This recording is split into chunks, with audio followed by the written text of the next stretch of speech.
Boker Tov, bonjour, Shalom Aleichem, à mes chers amis. Continuons notre étude quotidienne de quelques questions diverses. Il nous arrive pendant Shabbat de vouloir déplacer un pot de terre dans lequel pousse de la menthe. Est-ce permis?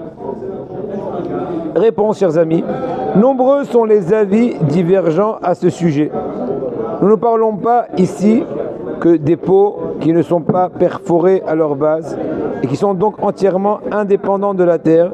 Les pots perforés sont bien plus problématiques encore.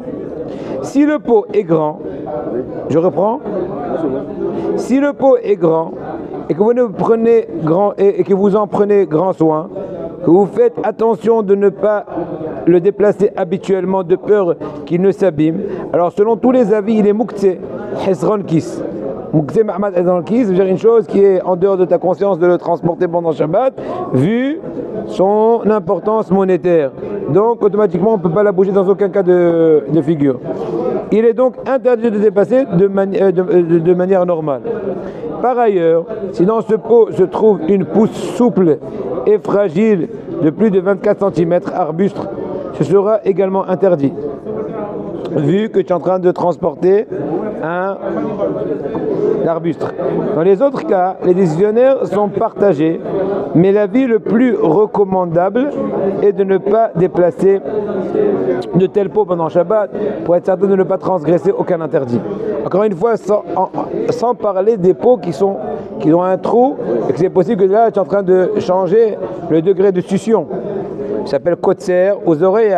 Si tu vas accentuer le degré de succion en rabaissant la hauteur, il était plus haut, tu le mets un peu plus bas, donc il est plus proche de l'endroit de succion, ou à l'inverse, ben ça peut être un problème de zoréa activé, tu es en train de pseudo-semer, au côté tu es en train de d'éloigner.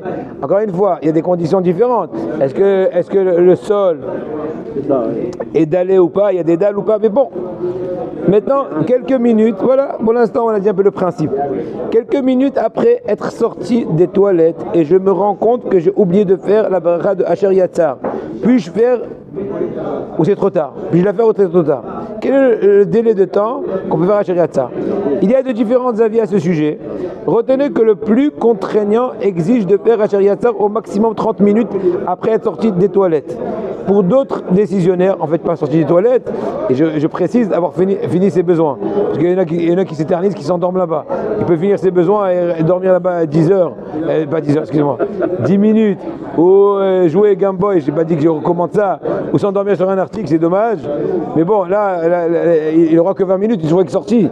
Parce qu'à partir du moment où il a fini de faire ses besoins, c'est pas sortir du lieu qui s'appelle toilette.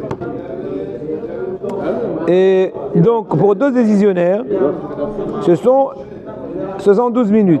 Et enfin, certains pensent que tant que vous n'avez pas de nouveau besoin d'aller aux toilettes, vous pouvez encore faire Asher Yatzar sur votre visite précédente au water closet.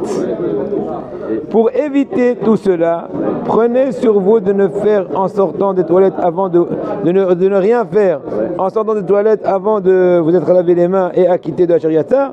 C'est donc une bonne habitude pour éviter les oublis. A-t-on le droit de s'installer sur de l'herbe pendant Shabbat pour faire un pique-nique? Réponse, cette attitude peut poser un problème. En effet, quand vous installez sur de l'herbe, vous allez en arriver à un moment ou à un autre à ouvrir une bouteille, que ce soit pour faire un Netilat Yadayim ou pour servir un verre. À ce moment précis, si une goutte d'eau tombe sur la terre, cela correspond à l'interdit d'arroser pendant Shabbat, dérivant lui-même de l'interdit de semer. La mélacha. Arrosé. Mashké, donc c'est Tolda de Zoréa. Bien que vous ne faisiez pas intentionnellement, il faut faire particulièrement attention à ce détail et les décisionnaires conseillent donc de ne pas manger dans un tel endroit pendant Shabbat, car il est quasiment impossible d'éviter l'interdit suscité. Par ailleurs, deux autres détails sont à évaluer dans votre question. Faire un pique-nique correspond-il à un esprit de sainteté du Shabbat? Comment vous assurez-vous que vous ne transgressez pas l'interdit de Otsa'a porté non plus?